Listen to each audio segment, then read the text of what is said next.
Combustion.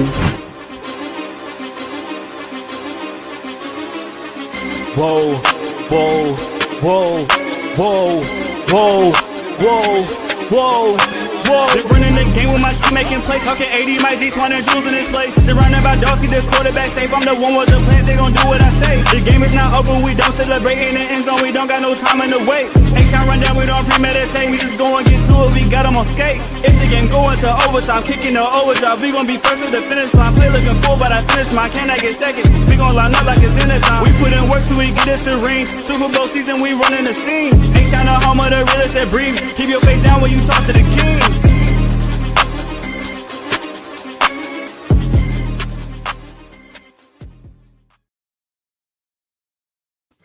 Yo, what up, y'all? It's your boy AD, and I got my co-host in the building, Clayton, and this is the H-Time Rundown Podcast.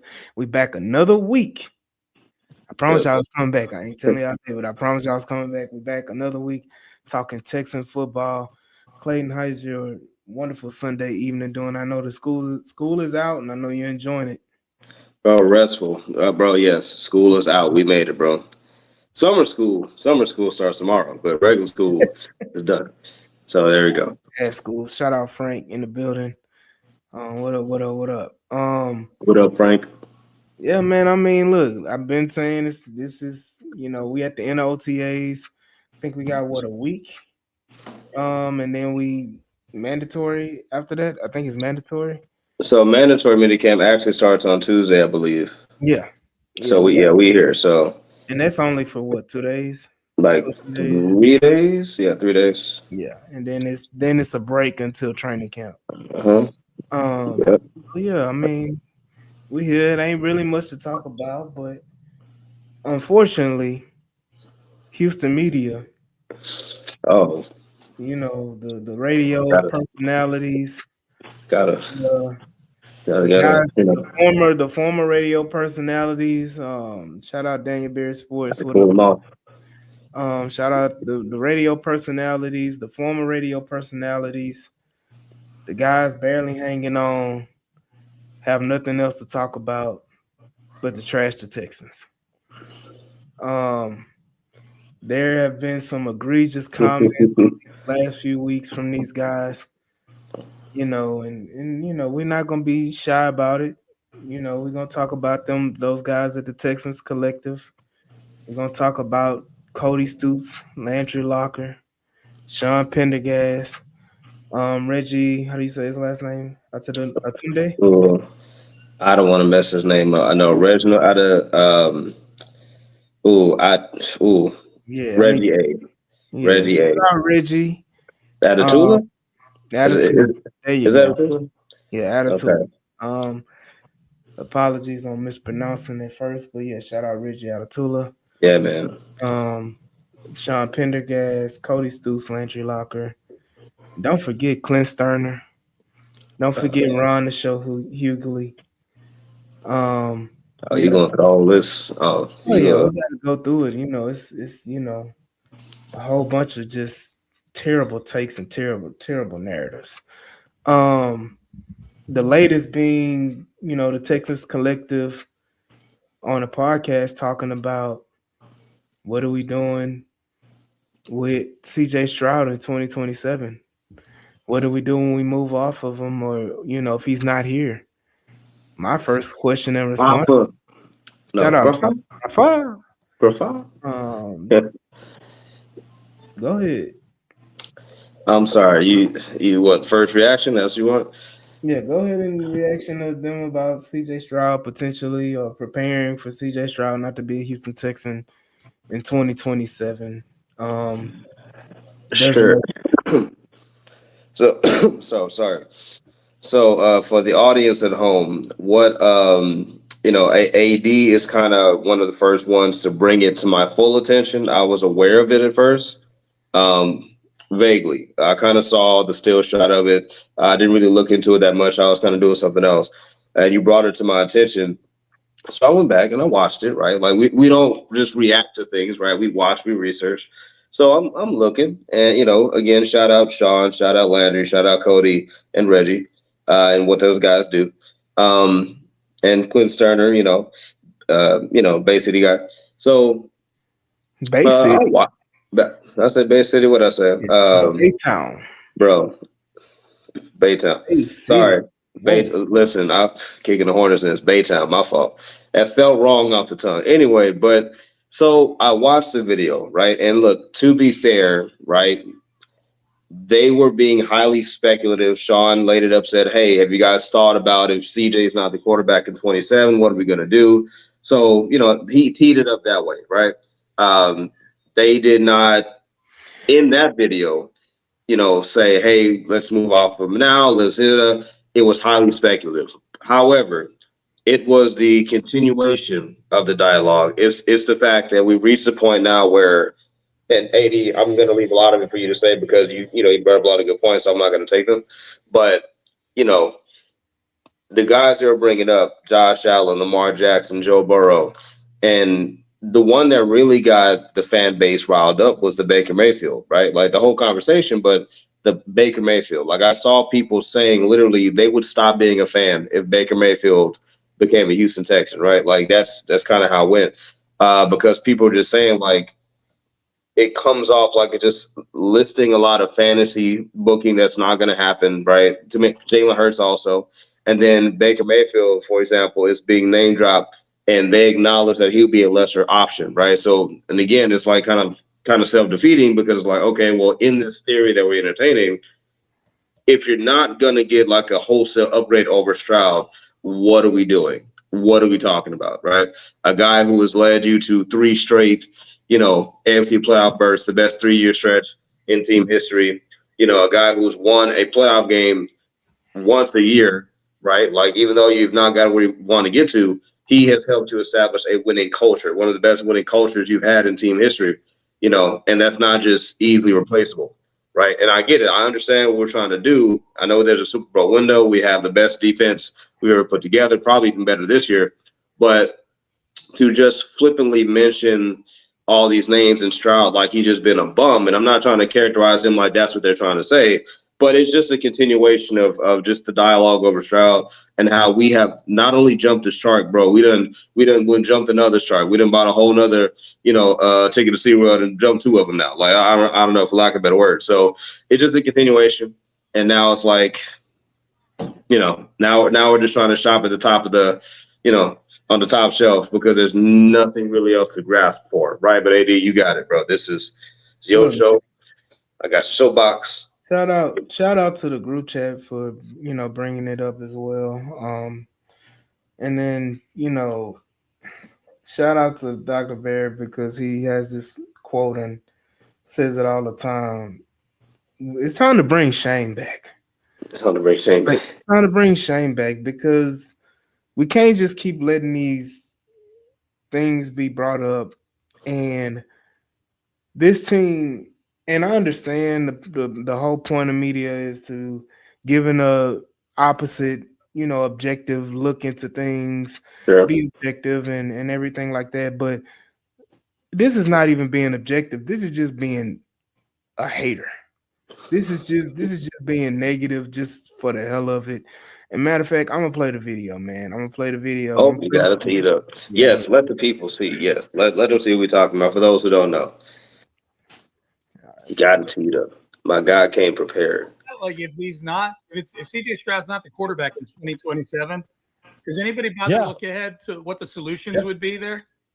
Yeah, I think honestly, I think the Rams thing kind of today, like I kind of localized it and I'll emphasize it more tonight. But I think there's 2 things you need if you're going to function the way that the Rams have for a long time and the way that the Texans really, quite frankly, have functioned. And haven't shown any really signs of slowing down. You're going to have a quarterback on a rookie contract, or you're going to have an elite quarterback. And the Rams got to a crossroads 4 years into the McVay-Goff dynamic where 3 playoff appearances, 1 Super Bowl, divisional wild card, where they basically said, we can't pay this guy. We're pretty good at building a roster.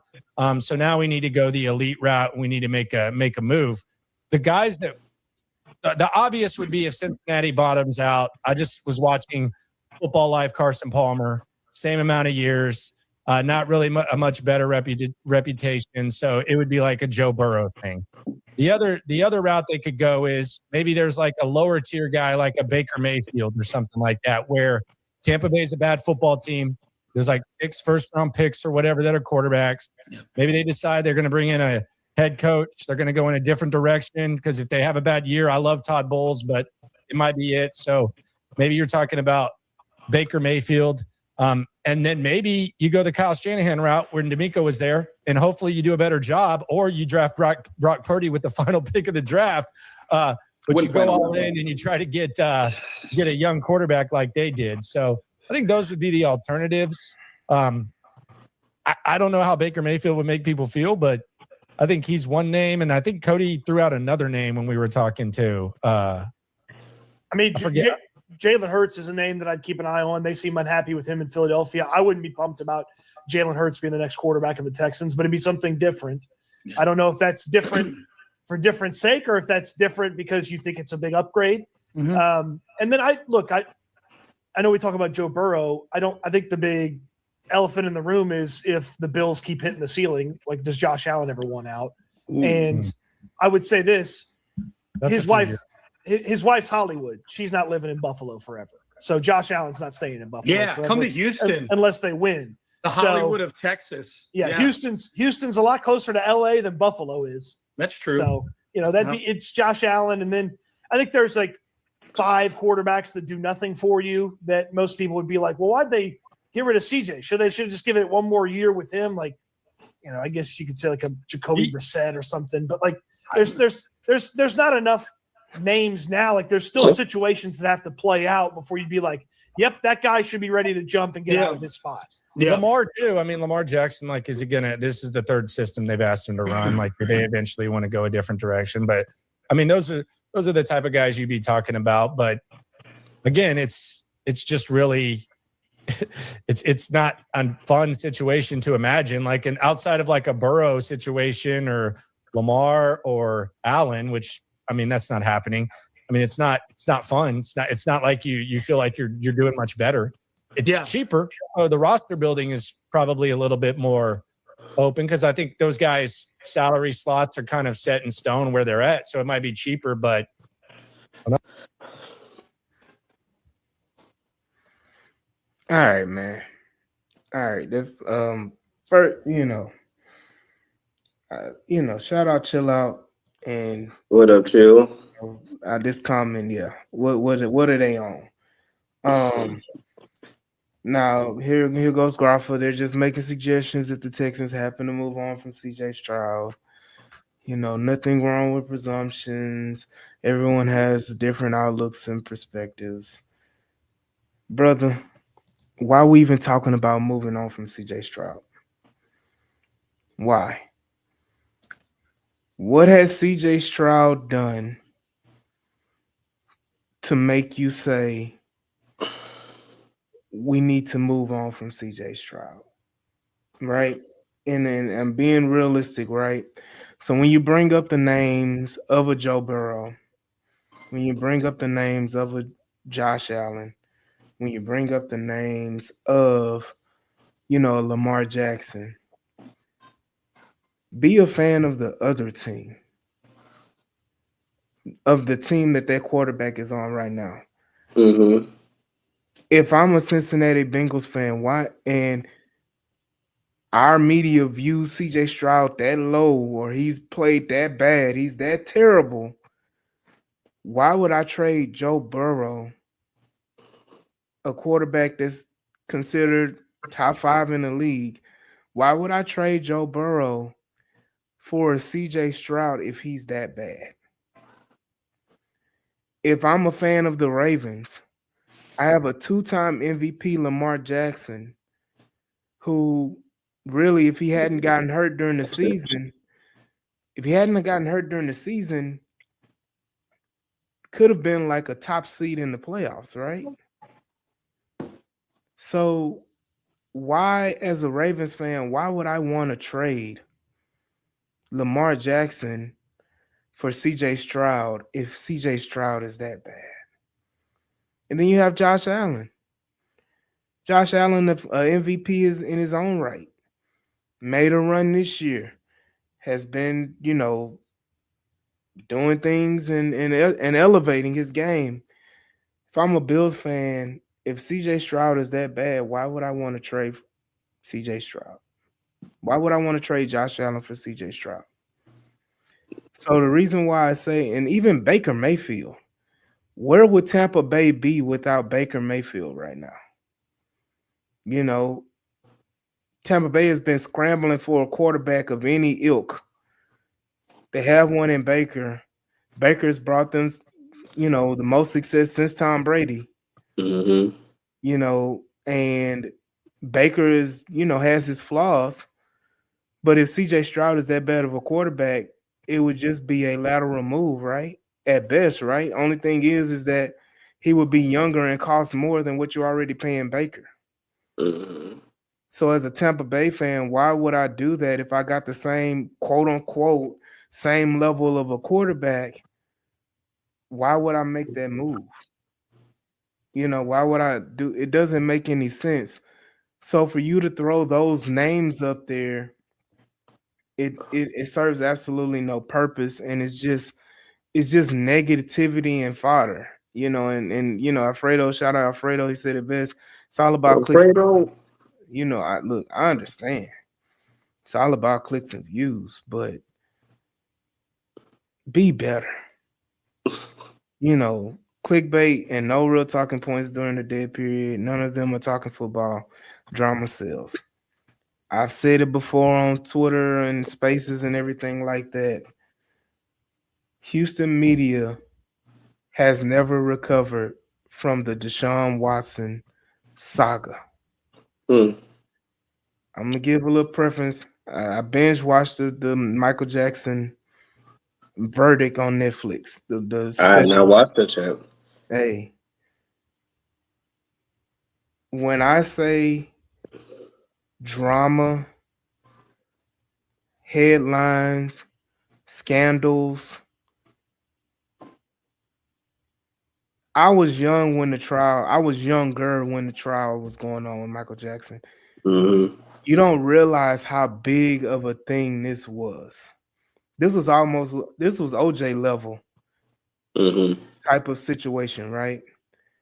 And you see all these old media personalities and this and that. They're not doing media anymore. They're not being reporters anymore. Right. Because, hey, this was it. And I say it again, Deshaun Watson brought the Deshaun Watson scandal and drama gave Houston so much to talk about.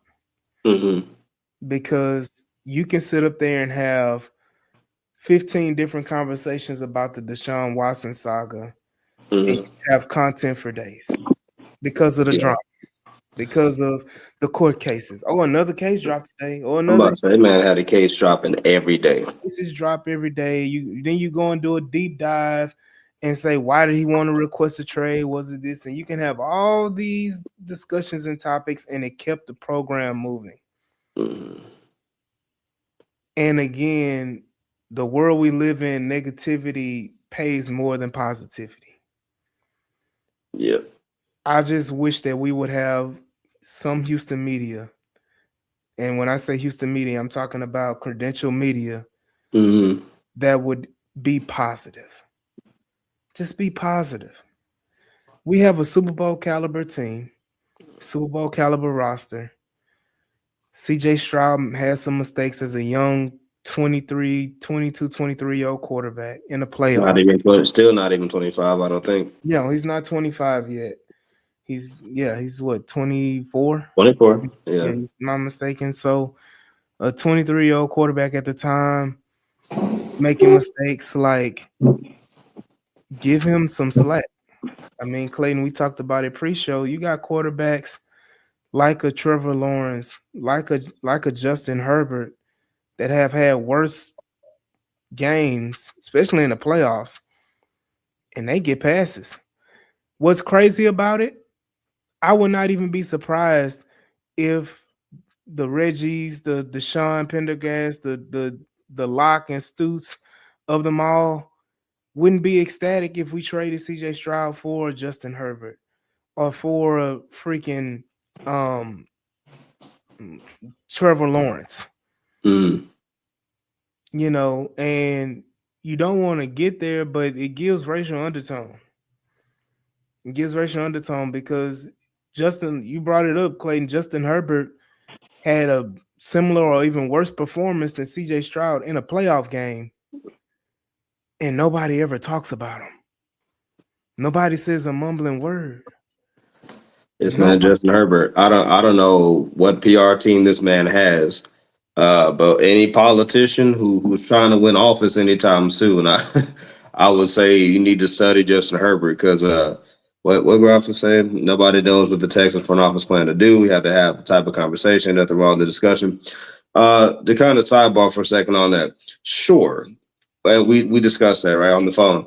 As a general manager, if you're Nick Caserio, if you're anybody, Les Snead, any general manager, yes, a part of your job is to entertain these conversations behind the scenes, right? Like it'll be dereliction of duty for you to not at least have conversations that might be geared towards what's in the best interest of the franchise in both the short and long term. So part of your job is you're always keeping your ears open to things that might be better. But then there are other situations as a general manager where if I know the resource that I have, that'll get you hung up on to ask for it. Like if someone called, hey, is Will Anderson, click. Hey, is Darius click. Hey, is Kamar click. Right? Like there are certain decisions where it's not even a question, right? So first and foremost, yes, as a general manager, you have to be discerning and have these conversations behind the scenes anyway, or else you risk dereliction of duty. Having said that, in this situation, to go back into entertaining what they were saying about these names, I mean, I get it, speculation, and it's a dead period. We're just having conversation, all this stuff. Okay, well, let's contextualize. Like Landry said, let's localize, let's have the discussion, let's talk about it. Justin Herbert is 0-3 as a playoff quarterback, right? And I don't want to hear from those who say, well, wins on a QB stat. For the sake of this conversation, yes, heck, they are, because they are for CJ Stroud. So we're going to apply the same logic, right? Mm-hmm. Justin Herbert is 0-3 in the playoffs, right? One of which against this CJ Stroud, who did not have the best first half, but came back and smacked the Chargers by 20 in their top 10 scoring defense, right? Prior to that, this same Justin Herbert, right, blew a 27-point lead to Trevor Lawrence and the Jacksonville Jaguars, who, had that not happened, Trevor Lawrence would be 0-for in the playoffs, 0-for-2, right? So their suck kind of intersected with each other, right? Justin Herbert's suckitude helping Trevor Lawrence out to a certain degree, right? Speaking of Trevor Lawrence, they won our division, AFC South, 13-4 last year. How'd that turn out? Did they make it out of the first round? No. At home? Nope. Took an L to Josh Allen, who then the very next game fumbled his team away from a possible Super Bowl berth, right? Because he didn't secure the ball. But he has MVPs, right? Okay. Then Lamar Jackson. I like Lamar. I'm a fan of his game. He's a revolutionary at the position. He took the baton from Mike Vick and, all these things, right? Quiet as it's kept, Lamar Jackson's one of the biggest chokers in the modern NFL, in the modern era, right? I personally believe the Baltimore Ravens, their chance for a Super Bowl, at least within recent memory, was, 2024, 2023? Yeah, I think when they lost to Kansas City. Right, when they lost to Kansas City. I believe if you were ever going to win with the Lamar Jackson type of football being played, that was your moment right there. You miss that window. I just don't know if they make it back with Lamar Jackson as QB. I said it. There you go. He turns to a turnover machine in the playoffs. So you got two-time MVP Lamar Jackson, who has not done the best in playoffs. You have one-time MVP in Josh Allen, who, again, has hit his ceiling multiple times in playoffs. You have Justin Herbert, who is 0-for in the playoffs. You have Trevor Lawrence, who's a 27-point choke away from being 0-for in the playoffs. And you have Baker Mayfield, who at the time of this recording, this podcast, is in a contract dispute with the Tampa Bay Buccaneers, who, yes, he's a spitfire. Yes, he's a mobile quarterback. He has the attitude, the spunk, the gumption, all this stuff. But he hasn't won a Super Bowl. He doesn't have the playoff wins that Stroud does. He has not done what Stroud has done, right? So for me, again, even in this conversation, we're just saying stuff, but the reality is, if you break it down, you're not finding a lot of just outright upgrades over CJ Stroud. and we talked about upstream. There's something to this. I don't even want to go the racial route right now, but there's something to this whole thing in Houston. I get it. The national media does it all the time. They cherry pick small market teams or teams that don't have the ambitions, and they fantasy draft or fantasy book elite players from the team, and they try to take them somewhere else. Oh, he's either be great with the Rams or San Francisco. It happens all the time. But in Houston, it is something to be said about we're just not allowed to have nice things for some reason. For a city and a fan base who really has not been able to lift that collective trophy that much in our history, right? Besides the Comets, besides the Astros, besides the Rockets, our history is not littered. Like, we're not Boston. We're not New York, right? We're not California, right? We're Houston. We've won here and there, but there have been many more failures than there have been successes, right? Having said that, it's almost like when we do have nice things, when there's a glimmer of hope, when there's a CJ Stroud who just needs a little bit more patience and tweaking and working on it, we don't know how to handle ourselves. If it's not the end result now, we don't want it. We'd rather go back to the doldrums of being terrible, maybe because we're just used to being terrible. We don't know what it's like to have nice things for a sustained amount of time. We don't know what it's like to be in the championship conversation for years in a row and just suffer disappointment, but suffer it reasonably, right? For some reason, that's kind of there. So I hate that we're here with CJ, where literally it feels like this man has to put up 5,000 yards, 50 touchdowns, 0 interceptions, and win a Super Bowl, right? And Super Bowl MVP for some people to be satisfied with this man, right? I don't. That's not reasonable. If you're paying attention to even like talking football for a second, forget the CJ. If we're talking football for a second, right? You already know that CJ Stroud, if he's running this offense correctly, it's not going to be a gaudy stats argument you're looking for anyway. You're looking for game management, leadership, and a Super Bowl. You're looking for a guy who's matured enough to understand what's needed for the moment in time and not being a superhero or putting on the cape to satisfy the media, right? He's not going to do that if he's smart, right? And if he does that, right, you're still going to have critics. Where's the yards? Where's the touchdown? Da, da, da, da, da. I want a Super Bowl. I haven't got one out of Josh. By any means necessary. By any means necessary. I haven't got one out of Josh. I ain't got one out of Lamar. I ain't got one out of Herbert. I ain't got one out of Lawrence. I ain't got one out of Baker. But these are the guys who Stroud is being fantasy traded for. I'm sorry, that don't compute to me. Like, if I'm a trade, CJ Stroud just has such a better runway. There's so many other options, right? But anyway, bro, again, this is your soapbox. I'll just, that's just my thing. It's just, if we're going to contextualize it, let's talk about it. We're talking about a bunch of guys who don't have the playoff track record of CJ Stroud. But we don't even need to be talking about this. Why are we even having this conversation? And Grafa, to your point, talking about nobody knows what the Texans front office plans to do. Like, so, like what? None of those guys are a GM. If nobody knows what they're going to do and they want to speculate on other things. Speculate on what you think the Texans offense can do with a healthy Tank Dell.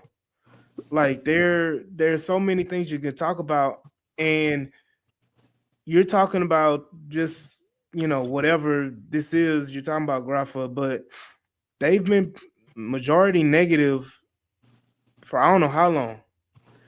Like, they're negative on our draft picks. They talk crap about Klein. They said that Fabechi is a potential cut candidate as a 4th round pick. I didn't hear that. Wow. Okay. They talk about freaking Keelan Rutledge being a terrible pick because he may not start, or why wouldn't he start? Like, all of these things, it's so much more to talk about. Like, and again, shout out Barrett. He said it goes to the point of they don't have X's and O's knowledge, so they can't have X's and O's conversation. You know what I mean?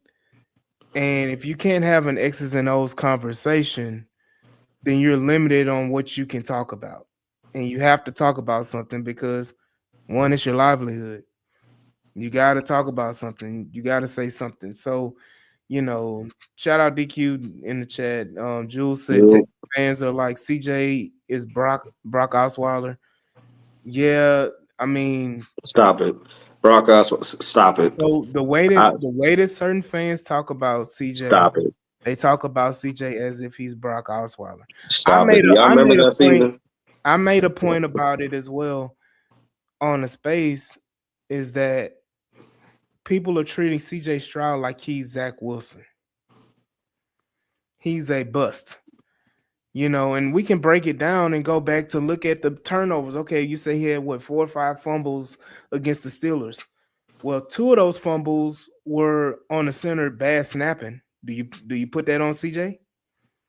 CJ has to be like Gumby and be able to be flexible and enough to catch a ball over his head and jump 8 feet in the air, or get a ball that's rolling on the ground. Like, you know, that's on CJ? No. And then the next fumble in that game against Pittsburgh, okay, Woody Marks stayed in the hole instead of just running a regular flea flicker for whatever reason. He had a brain fart. That extra second caused CJ Stroud to get hit and fumble the ball. If he does it on a regular routine play, that doesn't happen. Like, you got to be sensible in your critique on CJ Stroud, and then you go back to the Patriots game where he throws the interceptions. 2 of those interceptions you can say wasn't on CJ Stroud. One was a tip pass from Xavier Hutchinson, if I'm not mistaken. Was tip ball, like, and then the next one, like you said, Clayton, what's his name made for the Patriots made just like Mario Davis, I think. Made a miraculous play. Like, again, these things, people, I understand people are hurt and people have these feelings, and I think that, I hate to break it to y'all, but they playing in y'all face. And it's time to bring shame back and shame them into talking and having decent talking points. Like, and then you talking about, you know, DQ says, hella Houston content creator, be too negative for me is getting ridiculous. Then here goes Grapha. Every Texan media is different. You have your optimistic one, your positive ones, your bias, so on and so on. Name them. Name me the positive ones. Name me the optimistic ones. I'm waiting. I'll wait. That dude Landry was trying to get Stoots to do blackface. How did we get here? These are the people that y'all are championing. How did we get here? You know, yeah, blackface. Yeah. How do we get here? What is all this? Look, I'll say this, man. Like, again, if we're talking X's and O's football, right? And you look, you brought up a good point. We were discussing off stream or in the lead up to this show, 2024 versus 2025, and how much offensive investment that the team has given CJ Stroud. 2024, you can say, yeah, they brought in Stephon Diggs and Joe Mixon, right? They brought in, you know, some help, didn't work out. Injuries really took them out. That's really what it was, if we're being honest, right? And plus, Bobby Slow got fired. The man went through a month-long stretch, basically, give or take, where they cannot score in the second half of games. So that happened. But then you fast forward to Nick Haley, your second straight rookie offensive coordinator, if we're going to talk X's and O's, right? We didn't get Mike McDaniel. We did not get, Chip Kelly even. I know that he flamed out with the Raiders. But on paper, though, we didn't get an established offensive veteran who knows his system well. It's not full of option routes, so the young guys can take it up more easily, right? We didn't get that. We got Nick Haley, right? Back-to-back rookie OC. You had no running game because Joe Mixon's foot evaporated. We don't know what happened there. Tank Dell was still out for the year. We had Christian Kirk, who did nothing in the regular season. You had Jalen Nolan and Jaden Higgins, who were late bloomers, right? We didn't really get a lot of the juice out of Noel, but we got some Higgins, right?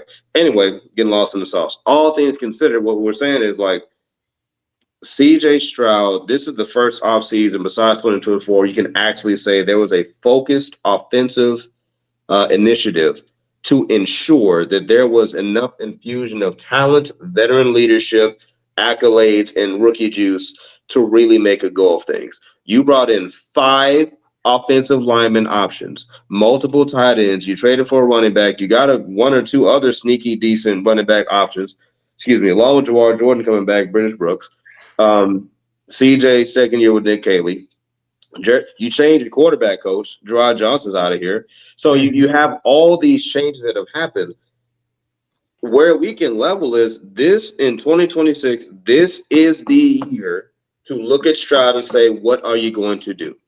Everything before this was like him being asked to perform in spite of neglect on the offensive side of the ball. And if you're being objective about CJ Stroud, you cannot argue anything other than the offense was lacking the entire time.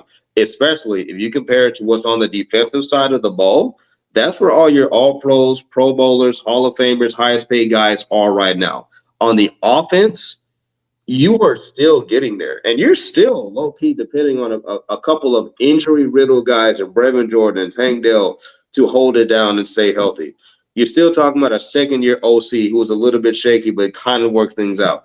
You're talking about a brand new running back room with Dave Montgomery and possibly Noah Whittington and Woody Marks. You're still talking about all these offensive changes, right? Jalen Noel, we still don't know what his place is going to be, right? Lewis Bond looks okay, but you just have all these questions, right? We have to have the conversation if we're going to have the conversation. We got to be objective and talk about what CJ Stroud is really facing, right? Before we just sit there and make a judgment about this guy. Again, and I'm gonna get back to you, AD, but I'm gonna say this. What really gets me is not only is CJ Stroud now for some reason the face of bad quarterback play, right?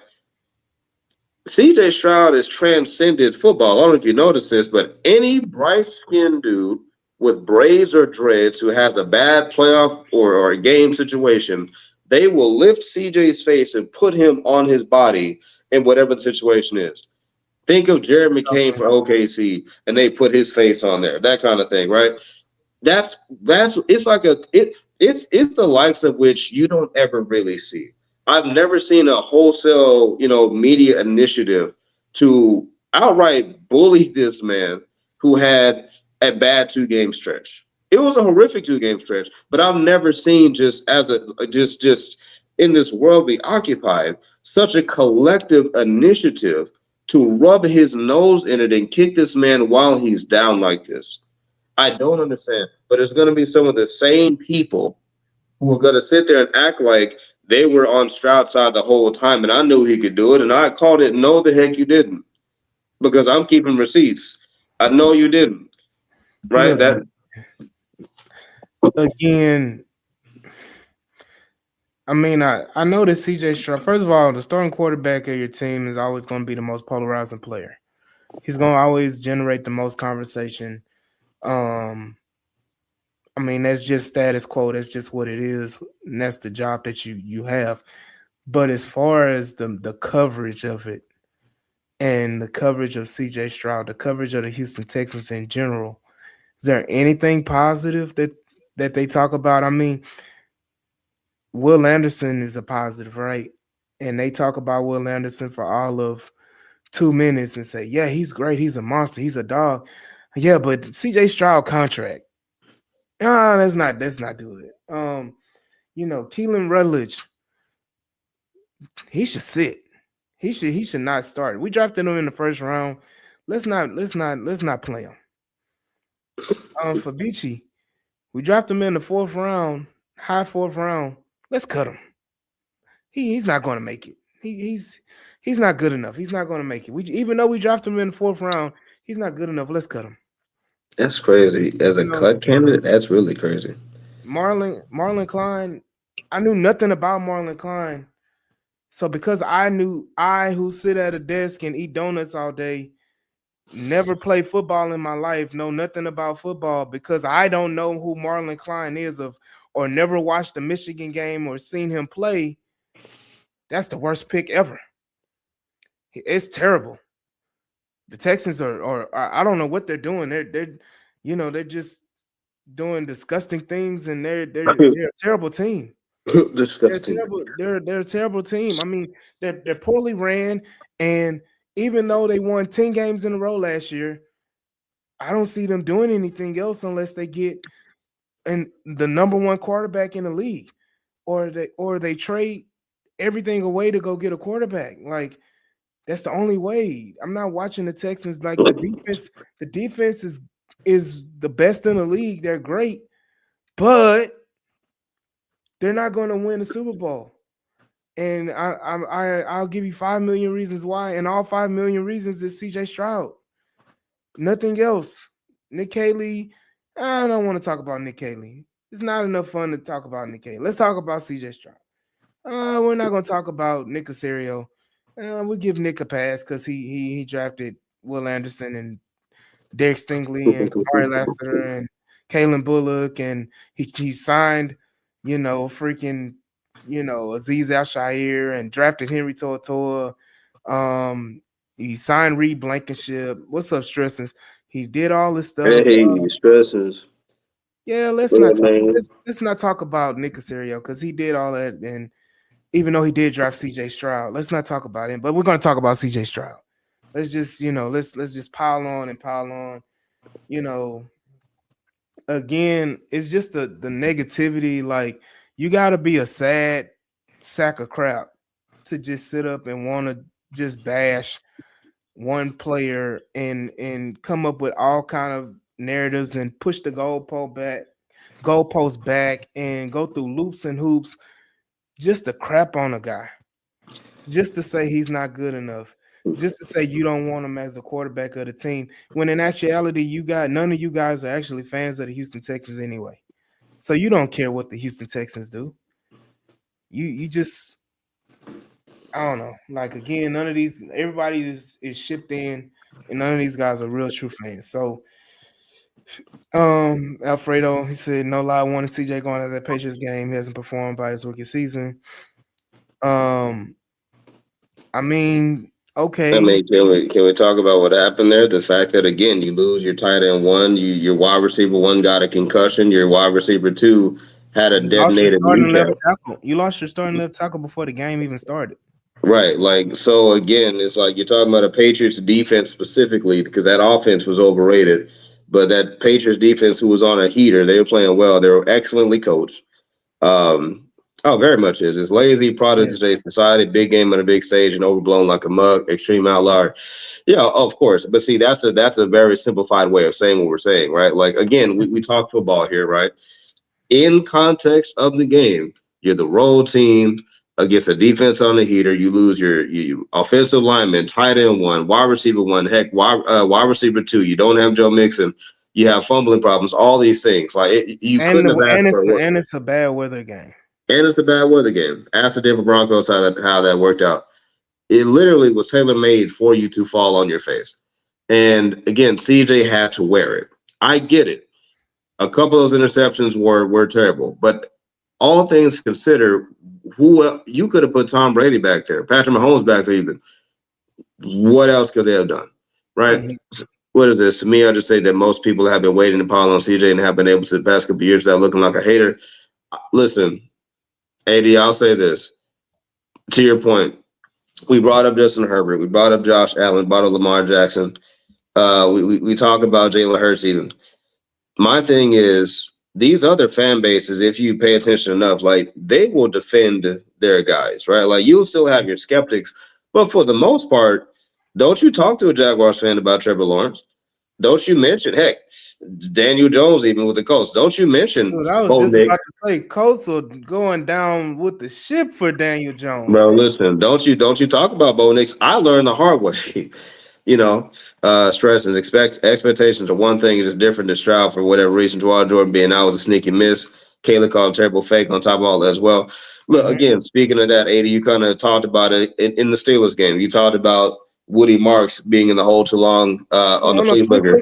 And again, why do you even run a flea flicker there? That's what I'm about to say. The offense is flowing well. Why even overcomplicate the drive with a flea flicker? But that's the football side of things. Whereas, like, if you take the emotion out of it, there are schematic reasons as to why CJ Stroud has been set up to fail. And not just him, but the entire offense was set up to fail, and by extension, the team. Right? So having said all that stuff, like, again, we're taking emotion out of it. 2026 is the year we can really look at across the board and examine things for what they are, right?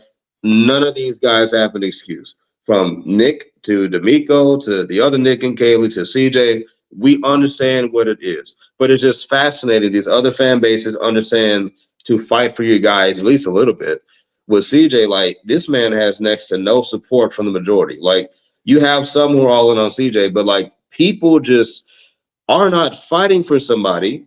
I'm sorry, did we forget that he led the team to a 45-14 win against the number one scoring defense in the Cleveland Browns his rookie season? Are we forgetting he did that? Are we forgetting what his game against Tampa Bay? Are we forgetting in 2024, like still clutching up against the Dolphins, doing things like that? Are we forgetting in 2025 even he had some of his best performances in games where Nico Collins did not play? The 49ers game, he was dicing up the Broncos before he got concussed. So we're going to forget he was doing that, right? So for me, it's a lot of selectivism, right? And again, I said it on X. We are reaching the territory of stay on that side isms now, where it's like, brother, stay on your side. Stand on what you said. Like if you're out on CJ, stand on what you said, right? But if CJ does what he was drafted to do, which is bring a Lombardi trophy to Houston, Texas, you better cash in that receipt. You better acknowledge something, not to us, but for your own integrity. You got to acknowledge you got to do better. Like AD said, do better. Yeah, look, stressing his Steelers' performance massively overblown, in my opinion. The botch snaps not all on him, and overall didn't have much of an impact. I'll assume his turnovers had a bad interception, but made some big time throws. We talked about it. We talked about it earlier about how two of the snaps were on the center, were on the great Jake Andrews that they want to pop up over Keelan Rutledge. You know. And then heck, Harrison Bryant, I forgot. You remember was that against the Patriots that now the really bad interception, the pick six, but the fact that Harrison Bryant fell down on that play. Yeah. You know, like and he was out of it. Like I don't know if he's gonna catch the ball or block, but he took himself out of the play by tripping over.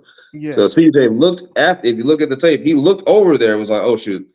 He panicked, but again, like you can't have dudes tripping and falling and slipping and sliding. Right, dude, I don't know. It's going back to the Steelers game and what Stresson said, like that dime to Christian Kirk. Nobody wants to talk about that throw. You know, like he had hella throws in that Steelers game that was just like, damn. Hey, go back to the Chiefs game. Yeah, I mean, you went to the Chiefs game. That was a grown man game. The whole season, you can go back, and even people don't even want to talk about last year's, not this last year, but 2024 playoffs. Where in the Chiefs game, often he was getting ramshacked with the terrible offensive line. Yeah, he was still standing in there making throw after throw, making play after play, running, scrambling, hurt. You can visibly see him being hurt, still making plays. Again, it's what they say is fun when the rabbit got the gun, man. What he said, a lot of selective memory. Yeah, Patriots game could have been a worse scenario. Meter was all of a sudden calling CJ turnover prone because of botched snaps. Has been an elite at taking care of the ball his whole career. In the end, though, silver lining is the overdone hate has turned into motivation for CJ. Look, I'm cool with that. All I'm asking for is just a little positivity. Like, can we go on and listen to 610 on the drive home with Clint Sterner and Ron Show Hughley without Clint Sterner taking digs at CJ Stroud and every day saying, I'm not paying CJ Stroud, or doesn't think that CJ Stroud gets a contract? Can we I want to challenge Clint Sterner to see, can you go a week without saying anything negative about CJ Stroud? I'm gonna put the jar, positivity jar. Like, but can you go a week without being negative on CJ Stroud? I already know Ron don't give a damn. I know Ron don't give a damn. Ron going every chance because he's a KC fan anyway. So any chance he gets the crap on the Texans, that's just his MO. But Clint, you from Baytown. You're supposed to be riding for the H-Town.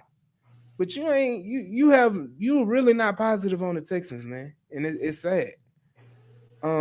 Stress said sad things. Everyone will question CJ until the Texans get to an AFC Championship game. Going to be tiring.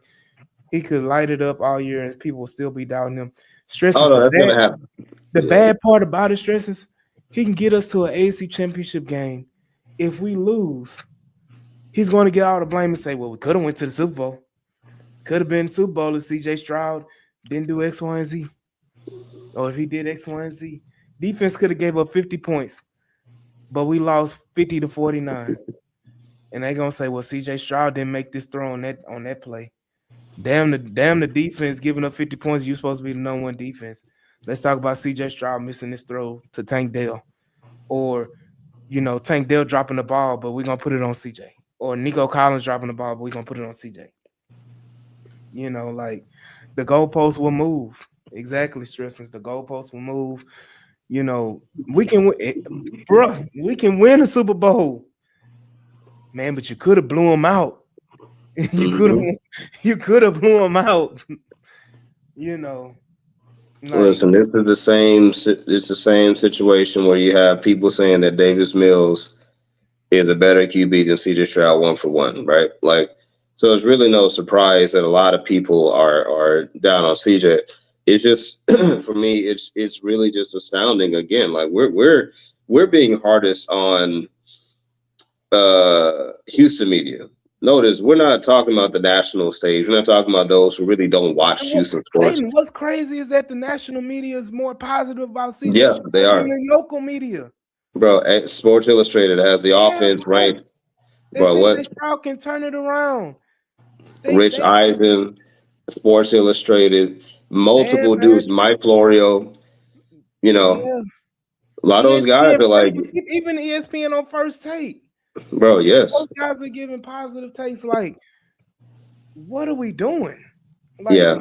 And again, I go back and I'm gonna say this again because we're gonna talk. We gotta I want to give in a little tidbits of OTA because we don't need to keep going. Sure. Over and over, but I would say the fall of Houston media came after the Deshaun Watson drama left Houston. Mm-hmm. There was no more everybody tuning into the radio to see what's going on because we got to get the news. We got to see what's going on. I take it back. Like, again, I said I was just binge watched the Michael Jackson verdict special on Netflix. Again, every day for 60 days, they were, what is Michael doing? This happened at court with Michael. Michael this, Michael that. And this wasn't just on like CNN and Fox News. This was CNN, Fox News, CBS, NBC, ABC, Channel 12 or Channel 20. Like, everybody was nonstop for 60 days talking about Michael Jackson in the trial. The same thing happened in Houston media with Deshaun Watson. Every single day, it was Deshaun Watson, Deshaun Watson, Deshaun Watson, Deshaun Watson. You take Deshaun Watson away, you don't even know what the hell you got, what you can talk about anymore. You don't even know how to operate, right? They gotta get, again, Clayton, I say it again, Sean Pendergast, Reggie, what is it? How do you say it? Atatula, Reggie Atatula, Sean Pendergast, Clint Sterner, Ron the Show Hughley, John, what's his name? He's on the show with Reggie. Lopez. John Lopez. I was like, I know it's not John Harris, and I'm not gonna shame John Harris because he's the ultimate positivity person. John Lopez, Reggie Atatula, Sean Pendergast, freaking Clint Sterner, Ron the Show Hughley, and goddamn Cody Stutes and Landry freaking Locker. Get your shit together and be positive because you look sad. There's and no shade, but very much so shade. There's a reason why Landry Locker and Cody Stutes are not on the radio. There's a reason why. What up, K1 Stella? Yeah, I think they extend him. Bro, I'm not even. It's a foregone conclusion.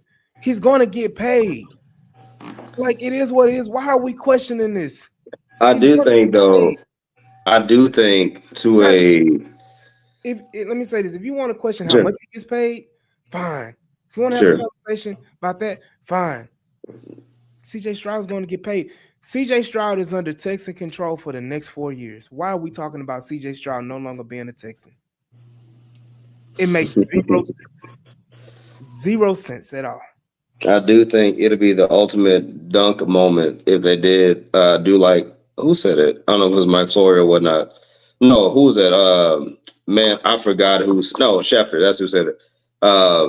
It'd be hilarious to me. It'd be the ultimate like get dunked on moment if the Texans extend CJ before this offseason is done, like Dak Prescott got a couple years ago.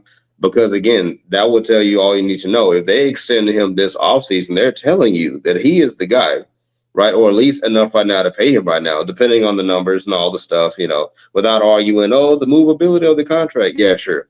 But if they were to sign him now, which again, I don't, for a bunch of reasons, I don't think so. Simply because also David Milugeta, we know how he operates. He gets his guys paid. So, he may be telling CJ, hey, hold off to get more money, right? We don't know.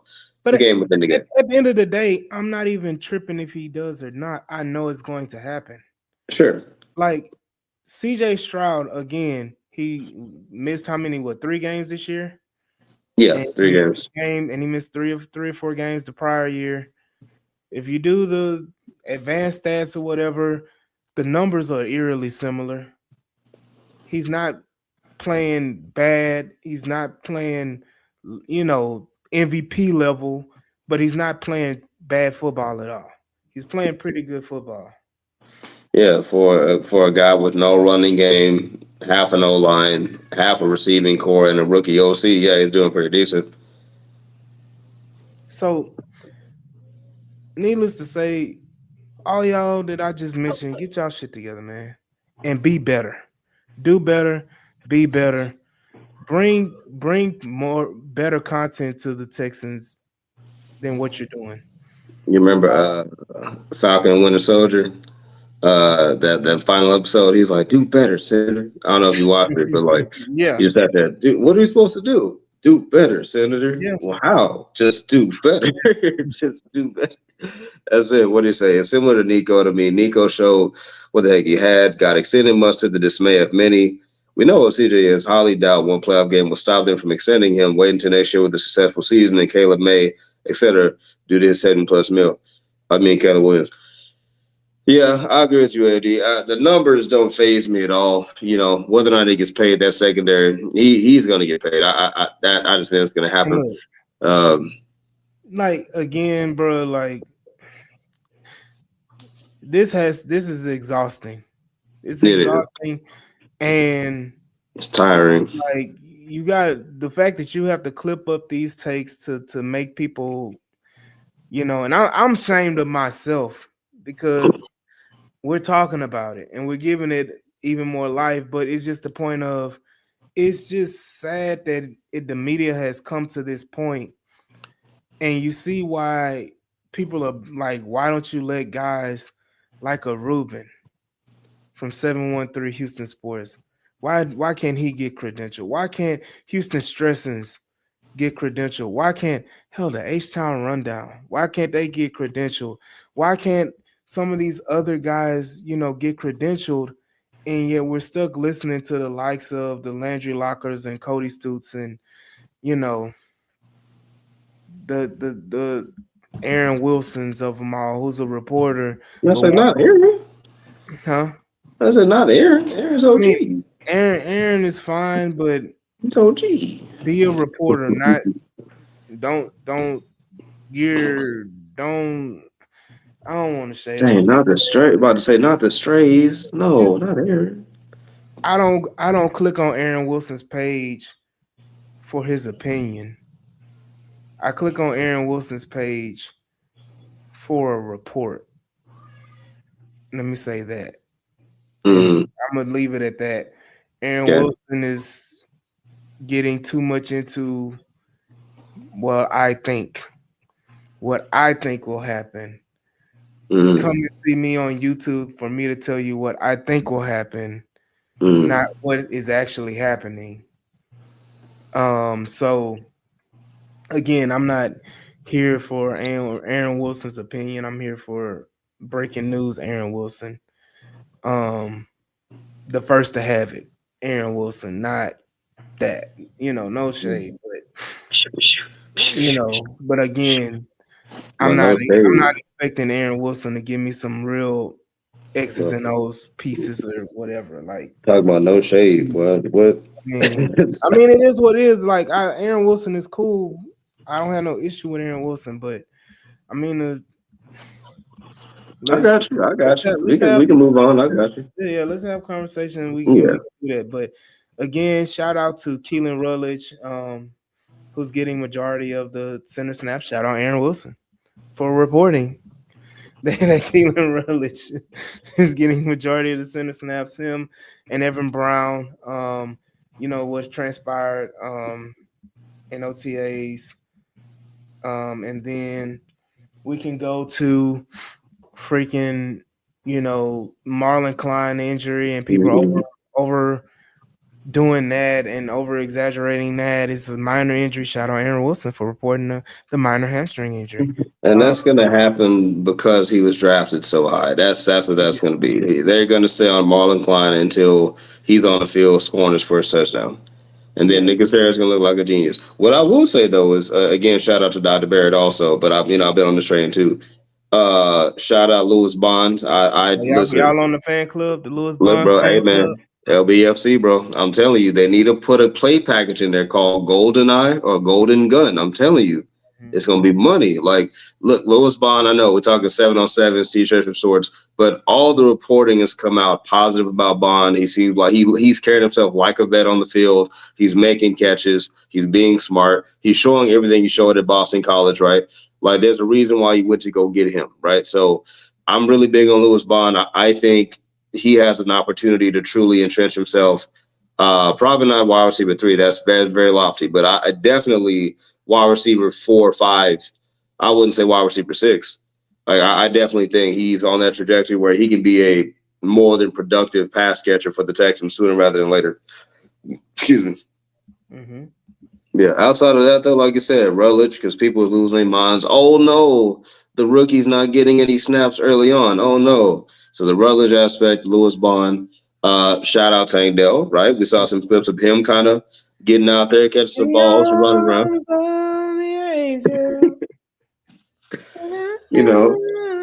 That's all I can hear when I was seeing that video. Is that playing? I need to post that video with the Sarah McLaughlin in the background. Bro, I'm so nervous for Tank, bro. Look, as excited as I am for Tank, bro, I forgot who said it in the chat, man. They said Tank look that video looked like a Make-A-Wish kid video. Bro, listen, bro. I'm not gonna lie to you, bro. Tank Dell, once he scored his first touchdown back, he might make a grown man cry, bro. Look, he has had it. I just need the fans to just eliminate expectations, man, because everybody that's watching Tank Dell and they're so happy he's back, everybody in their mind only sees the Tank Dell before the injury. And I need y'all to just not think of it that way, so that be surprised for Tank Dell. Don't set yourself up to be disappointed. Like, people don't like. I said again, this was a horrific injury. Tank is older than what people think. Tank is 27 years old. Is he? Yeah, if I'm not mistaken. I gotta see. Dang. I think he's 27 years old. I gotta see 27. He was drafted at 24. Dang. So he's 27 years old, and it's a freak injury. Mind you, this is the same injury that made Cecil Shorts retire at 28. Dang. So, I mean, I think we all are wishing and hoping for the best for Tank Dell. I just want people to kind of just don't put the weight of the world on him, because a lot of people are saying he's the missing piece or he's for the offense. No. I don't think if you consider you're building your team with him, with that being the reality, I just don't think you do. Look, I mentioned being happy for Tank, just to see him out there running around, catching balls. Like, that's more than we've seen over the past 2 years. And again, people got to understand. I know AD talked about it, but when you're talking about this injury, Okay, Tank yeah, my Dell. bad. I'm a few months early. He'll be 27 in October. My I bad. did But not know still, that. That's 27. dang. I'm talking about he is This wow. football season, he'll be 27. So in 3 months, Dang. he'll be 27 or 4 That's months. crazy too. Because in dog years, I'm talking about he close to 30 and with that yeah. So you definitely want to be careful with Tank Dell. But like no man, basically this man tore ligaments that I didn't even know existed at the time. Like everything happened except for his leg being amputated on that field. That's how bad he was hurt. Mm-hmm. Like so the fact that he's even playing is itself miraculous, amazing to a certain degree. Like it was touch and go. Even look again, we're talking about a dude in the same leg, fractured fibula year one. The man got shot in the off season, came back. That happened, Mm-hmm. right? Like this man has been through a lot, bro. So Mm-hmm. it's really one of those that look, and I've been saying it. I'm on wax to saying it. I do believe that if you can give Brevin Jordan a little 1 year cheap extension just to kind of keep him on the books and just kind of keep the flyer on him, I think you do that, right? If you're Tank, if you want to do that for Tank, give him 1 extra year. It's not going to have to be a lot of money. It's a prove it deal. He knows I that. mean, Clayton, But what the Texans have always shown a propensity to do, and what they always, have done is give players the utmost chances till there is no more chances. yeah, They gave John Mechie chance after chance after chance. We've seen Brevin Jordan now is getting chance after chance after chance. I mean, they're going to give Tank Dell chances to rectify or have a resurgence in his career. sure. And prove that he can still be the player he was previously before the injury. So I don't Sure. have any concern about that. I just hope that he's available. I saw him Yeah. out there running, catching passes. I hope he's there Tuesday at the mandatory mini camp. And then I hope that he's available to put pass on in training camp. Yeah. And he's not limited where we won't see him on the field. I need to That's see him. projection.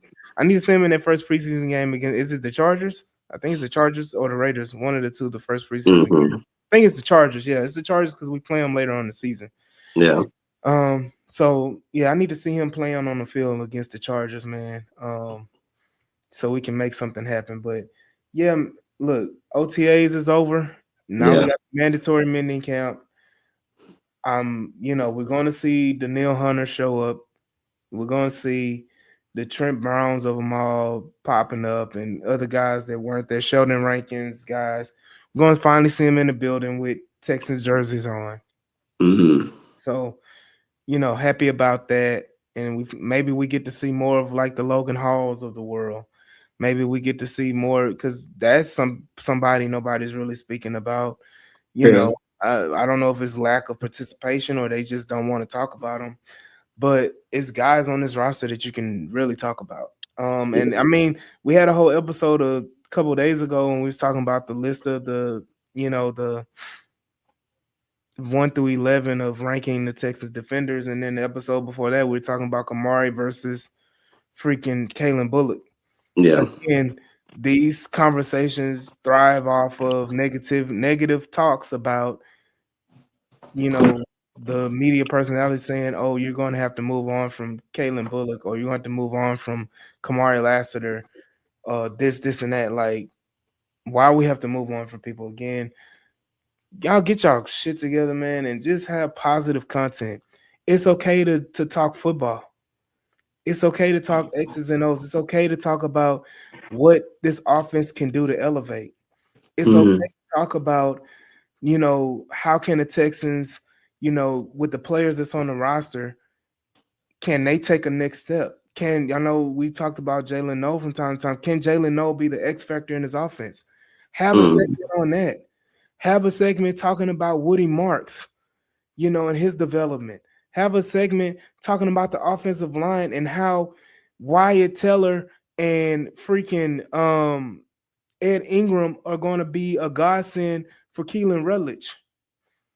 Talk about how Ariante Ursa in his second year, does he elevate to be a franchise tackle? Talk about, the positives of the defense. Can Caden McDonald come in and be a game wrecker? Can we have a segment on Caden McDonald? Can we have a segment on freaking how Reed Blankenship is going to, help solidify Caleb Bullock and allow Caleb Bullock to be better than what he's already been? Can we have segments on Jalen Smith coming back and taking over the third cornerback spot? Like all of these things you can talk about. Talk about how defensively, there was a great breakdown. Shout out Dr. Barry for putting it in the chat. There was a great breakdown of a play and how the Texans, you remember the play where in week 18 where Alec Pierce scored on the first series of the game, scored a touchdown, right? It was a breakdown on the Texans defense and how the Colts film study to make that happen. The week prior, the Texans, they took the week prior against the Chargers and how the Texans dominated the Chargers on those plays and how they ran specific defensive coverages in cover 6 and how they ran it and how they operated and how you could, manipulate your offense to take advantage of it, which the Colts did. It was a great breakdown. Have those conversations. Have football conversations. Have what the Texans can do defensively to get even better. What do you think the Texans can do to be even more effective on defense? Offensively, what would you like to see more of that can, benefit the Texans the most? These are the conversations. That's all I ask. We've talked long enough about it. Yeah. Again, shout out to everybody in the comments. Shout out to the 200, 300 plus that's watching live. We appreciate y'all all. We've been on here for an hour. It's time. We got to go to work. But shout out to y'all. And again, I just want to emphasize, stay positive, be positive. Let's talk about Lewis Bond more. How about that? Do that. Shout out my co-host Clayton. This is your boy AD, man. It's been another episode of the H-Town Rundown. We will see y'all next week when we will give you the X's and O's talk. We have a lot more coming when we'll talk about the X's and O's, especially we'll talk about the mandatory minicamp and what's been going on with that next week. So, make sure y'all tune in, tap in, like, share, and subscribe to the podcast. And as always, man, we'll see y'all when we see y'all, man. Peace. Peace.